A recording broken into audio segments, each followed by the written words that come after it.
الآن وأنتم تعرفوني إنسان وقاف عند الحق، وقاف عند الصدق، ولا أقول ولعنة الله على من يكذب، ولا خير فينا إذا لم نقول الحقيقة.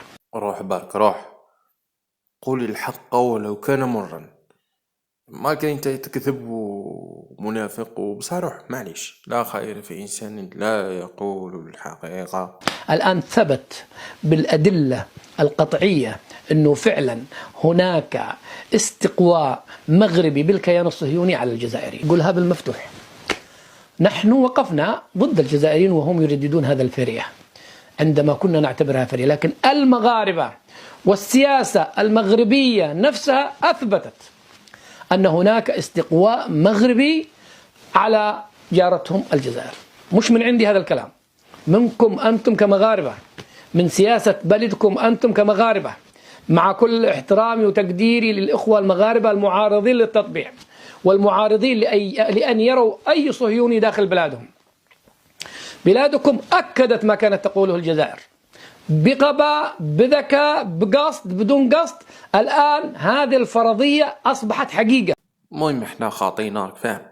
احنا ما دفعنالاش دراهم باش يهضر ولا يبدا ينبح كيما كل يوم.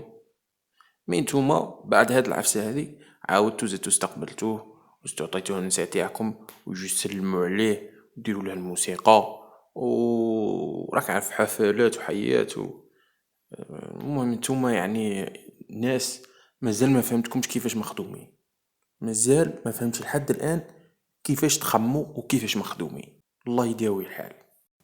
المهم ندخلوا الفيديو. خويا جزائر راني جايب لك جديد نار. راك تشوف في هذه الصحيفة هذه العربية، هي نورمالمون أكبر جريدة عربية مستقلة تهدر الأوضاع العربية وعلى العرب شدارو. جزائريين خوتي، راكم روماركي واحد العفسة ثما.